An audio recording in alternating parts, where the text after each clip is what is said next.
El trascendente sinérgico efecto dominó multiplica y potencia los resultados de esfuerzos y estrategias para la transmutación evolutiva desde la psicología holística de Kojin.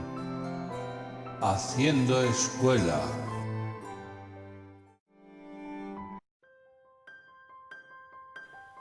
Libro 27.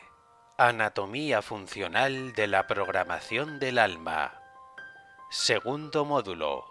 Del ser humano. D. Estado humano. 1. Referencias y referentes. Como ya hemos comentado en otras ocasiones, para poder trazar un camino hacia donde pretendemos llegar, se hace primero necesario detectar exactamente dónde nos encontramos en este momento. Un mismo conflicto tiene distintas soluciones, dependiendo de nuestro lugar de partida, al igual que comentamos que no es el mismo camino el que ha de recorrer quien está en Galicia que quien está en Alicante para llegar a Madrid. 2. Del estado de partida a los niveles de partida. Puesto que ya establecimos los distintos estados de partida de la personalidad, empático, sociópata, psicópata, ahora nos toca definir los distintos niveles del estado del individuo en sí, pues es ello lo que mejor nos puede orientar para encontrar la salida del laberinto que el conflicto genera. Entendiendo siempre que el conflicto no está diseñado para generar daño sin más, sino para estimular y proporcionar oportunidades de victorias, por muy duro que en ocasiones resulte entenderlo y acatarlo. En el mismo nivel en que esté el conflicto, es en el que podremos encontrar su reparación.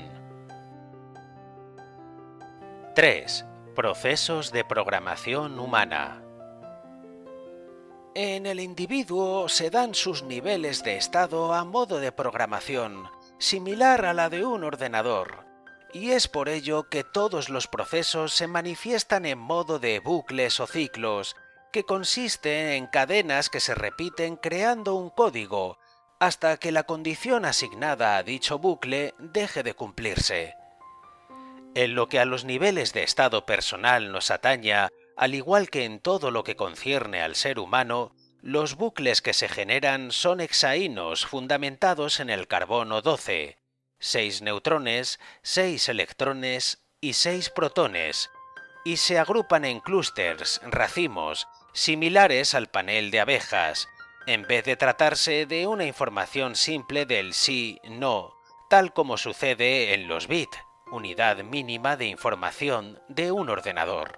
Esto nos pone de manifiesto la inmensa complejidad potencial en lo que a la vida concierne en comparación de los ordenadores actuales. 3A. ¿Cómo se agrupa la información en el ser humano? En realidad, la información no se agrupa como en paneles de abeja perfectamente expuesto anteriormente, pero se une siempre en clústeres, racimos, bajo unos condicionantes y sus cargas magnéticas. Y todos los racimos surgirán siempre de una información madre, la que lleva la numeración del 1 al 6 con sus características. La atracción y unión de otros elementos se hace por magnetismo. Cada carga en exceso va a ser atraída por su opuesto. Así, una partícula con exceso en su carga 3 será atraída por la carga 6 del elemento madre, y así sucesivamente. Dependerá de las cargas primarias, la más relevante, y secundarias de todo el racimo. 4. Simbología de la Trinidad humana. Pero añadido a lo anterior, el ser humano es algo que al relacionarse con el entorno terrenal forma una dualidad hexaína en la que se conforman figuras cúbicas. Las figuras con ángulos rectos, 90 grados, son las que simbólicamente más relación tienen con el plano material, y lo que concierne a la materia y niveles más instintivos humanos, por lo que esta simbología se encaja con mucho acierto. Y cuando la trinidad exina 666 de lo verde, Jump, rojo, Yin y azul, Yang se interrelacionan, conforman un entramado algo más complejo a modo de escalones que simbolizan la facultad para subir, evolucionar o bajar, desevolucionar, en esta existencia en la que hemos elegido participar, al igual que un militar que entra en la academia para ascender más rápidamente, pero que si lo hace mal, también tiene la posibilidad de que lo degraden. Y todo ello puede duplicarse en base a los principios de la Trinidad cualificada que acontece realmente en lo que concierne al ser humano. Niveles de estado humano. Existen dos grupos. El primero es más terreno y comprende los niveles 1, 2 y 3. El segundo es más espiritual y comprende los niveles 4, 5 y 6. 1. Deseos, Jump. Relacionado con el instinto o programas automáticos preestablecidos. Los deseos no atienden a razones ni lógica, ya que son la consecuencia o el efecto residual de la fe, 6. El deseo es de naturaleza neutra y se identifica con el sujeto o nivel 6. Es el redolerse, al que procede manifestarse de forma equilibrada en este primer nivel. Quien no se reduele en su justa medida impide que el impulso de sus deseos se exprese y manifieste por el camino más necesario a seguir. 2. Pensamientos, Yin. Concerniente con los razonamientos o programaciones en los que se interviene voluntariamente. Atienden a los deseos más profundos provenientes del instinto. Conforman las causas que acontecen en nuestras vidas y dependen mucho de nuestros deseos.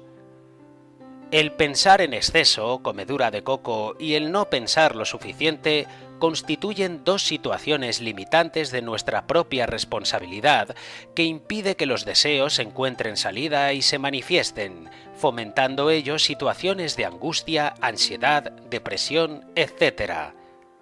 Así, el pensar se convierte en la puerta de salida de los deseos, y lo contrario genera frustraciones.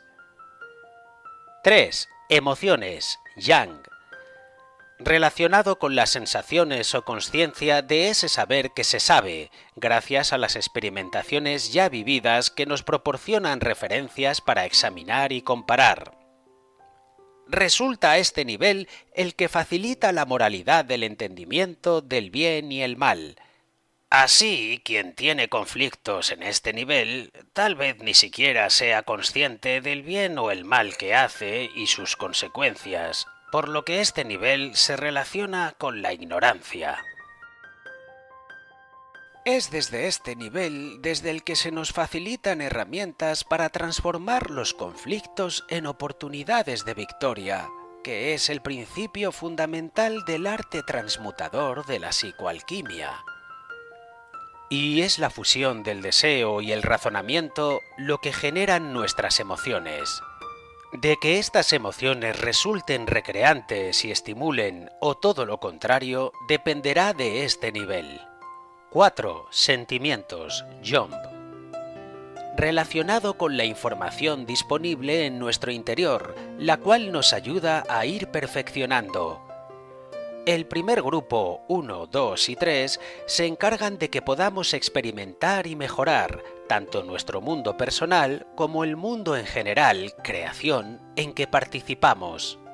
En este segundo grupo, 4, 5 y 6, es donde lo pondremos en práctica para la obtención de resultados. Y cuando las experiencias y sus consecuencias calan en nosotros, se gestan los sentimientos que nos ayudan a perfeccionarnos y refortalecernos, posibilitando corregir los equívocos y avanzar en los aciertos. 5. Creencias, Yin. Relacionado con las certezas conscientes que tenemos en base a nuestro parecer.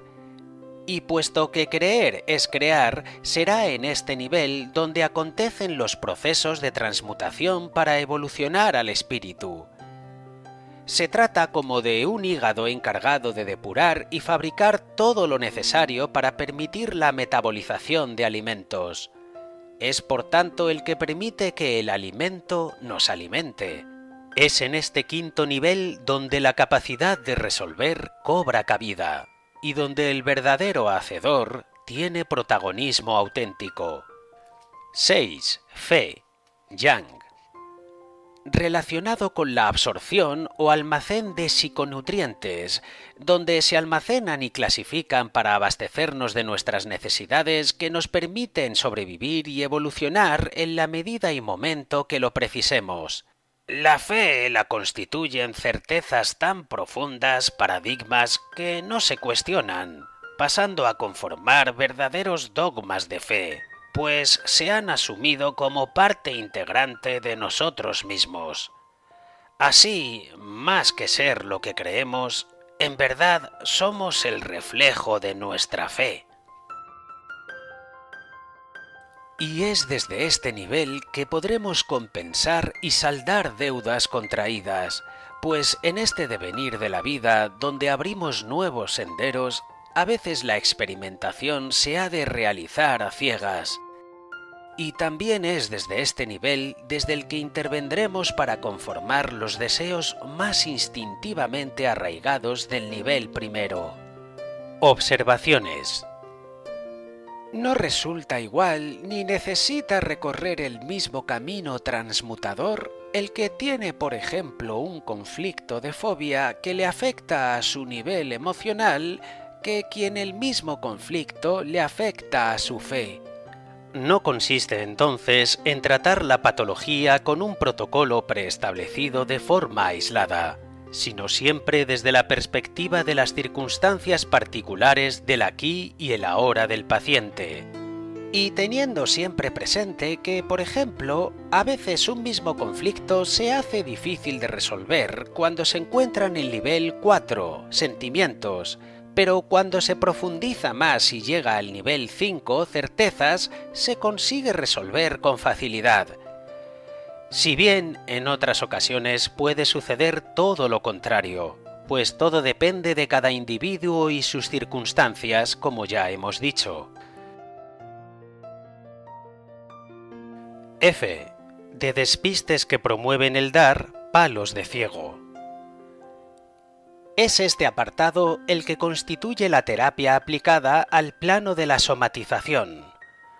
Son muchos los pacientes, alumnos y profesionales que me preguntan por qué las patologías de algunos conflictos perduran sin resolverse ante terapias que sí funcionan en otras personas con patologías similares. Y es que en muchas ocasiones analizamos y trabajamos en un plano distinto al que le corresponde al momento y circunstancias concretas que motivan la somatización del paciente. Entonces, ¿por qué terminan funcionando en gran medida estos protocolos generalizados? Hemos de tener en cuenta que puesto que el paciente está expuesto a constantes experiencias y sus cambios consecuentes, cuando la aplicación de una técnica se mantiene en el tiempo, se tienen más posibilidades de que el nivel implicado en la patología varíe y se ajuste al de la terapia aplicada, y entonces surta el efecto. Pero no deja ello de ser un dar palos de ciego. Como ya Hipócrates, padre de la medicina moderna, consideró hace más de 2500 años, no solo hay que estudiar la enfermedad, sino también al propio paciente. Observemos entonces lo que a las personas nos acontece para que el estudio sobre nuestro paciente pueda ser más profundo y efectivo. Y para ello vamos a dar interpretación al gráfico ya tratado desde una interpretación dual de dos bloques. Primer bloque dual, humano. Desde el impulso del 1, deseo motivado que alimenta los incesantes 2, pensamientos, 66.600 diarios, los que a su vez alientan nuestras inestables 3, emociones, que dependen de este incesante fluir de pensamientos. Segundo bloque dual, espiritual. Serán entonces tales emociones las que conformen y provoquen nuestros 4 sentimientos, que enriquecen y somatizan consolidándose en 5 certezas, desde las que nos permitimos actuar en consecuencia, fomentando nuestra 6 fe auténtica que conforma nuestro verdadero ser, yo soy, que es la auténtica y genuina herramienta para el resolver. Si bien todo ello tiene también una interpretación trina de los bloques. Primer bloque trino, lo sutil o neutro, Jump. Comprende los niveles 1, deseos, y 2, pensamientos, relacionado con los procesos más instintivos o subconscientes, efectos de lo que al bloque tercero concierne. Segundo bloque trino, lo humano, material o negativo, yin. Comprende los niveles 3, emociones, y 4, sentimientos. Las emociones 3 y sentimientos 4 de este segundo bloque son meros efectos resultantes de los pensamientos 2 del primer bloque, que cobran de nuestra mayor atención por ser los que con más intensidad se manifiestan en nuestro cuerpo, mente y en consecuencia en nuestra vida. Así se busca la cura de lo somatizado en este segundo bloque trino, cuando en definitiva lo que aquí acontece es una mera proyección del primer bloque, que generará sus consecuencias en el tercer bloque. Es como intentar apagar el fuego echando agua a las llamas en vez de a la materia en combustión, lo que podrá rebajar su intensidad, mientras el agua baje la temperatura del fuego y lo asfixie, pero difícilmente apagarlo, pues ello se consigue desde sus causas, primer bloque, que son las consecuencias del tercer bloque, y no desde los efectos que se generan, segundo bloque. Tercer bloque, lo real, espiritual o resolución, yang. Comprende los niveles 5, certezas, y 6, fe, que son los verdaderos sujetos y protagonistas de esta historia llamada vida. La posibilidad de que estos bloques trinos se retroalimenten entre sí y se produzca movimiento es cuando lo neutro, primer bloque o jump, se choca con un conflicto, segundo bloque o yin, y se activan los mecanismos de defensa o herramientas para resolverlo, tercer bloque o yang. Con ello se pone de manifiesto que sin la existencia del conflicto yin que promueve la movilización de los recursos yang, lo neutro, jump, sería un verdadero aburrimiento abocado a la pereza de perder energía hasta la extinción. Pues todo lo que existe es en definitiva una expresión de la energía. Donde la energía cesa, todo concluye. Por ello, la sabiduría de esta creación ha dispuesto que todo lo existente capaz de mantenerse más o menos en el tiempo lo haga siempre mediante este sistema trino de retroalimentación con el entorno. Con ello, quien rechaza enfrentarse a los conflictos que le acontecen en su entorno o incluso los que acontecen desde su entorno más inmediato al que denominamos interior, entonces estaría rechazando la vida. O de otra forma expresado, estaría acelerando su envejecimiento por mediación de la apoptosis. G. Proporción morfológica de las estructuras del alma. En esta tabla de los niveles del estado del ser humano, Nesh, o tabla de orígenes, podemos encontrar el punto de partida del paciente, teniendo en cuenta que la meta o punto de llegada es el motivo por el que el paciente acude a la terapia, si bien en muchas ocasiones algo falseado por la interpretación del ego. Una vez tengamos conocimiento del punto de partida y de la meta, el 50% de la estrategia ya estará replanteada, pues basta con trazar una línea entre estos puntos. El otro 50% lo supone el caminar, el hago, en la dirección correcta por esta línea ya trazada. Así de importante resulta esta tabla para establecer el punto de partida en combinación con las anteriores ya explicadas para establecer el verdadero punto de llegada. Observación. Nesh en inglés significa sensible al frío, ser friolero o estar apartado del hogar. Y es que la calidez del hogar se disipa cuando en nuestros esfuerzos mal direccionados nos distanciamos de nuestros cometidos que tras la experimentación nos han de llevar de vuelta al hogar. Quien se pierde en experimentaciones sucesivas sin reponerse en el hogar se debilita cada vez más, similar al trabajador que cada dura jornada vuelve a su hogar a reponer fuerzas. Abriendo caminos, despertando conciencias, porque ya es el momento de aprender a generar sinergias. Psicología holística de Kojin.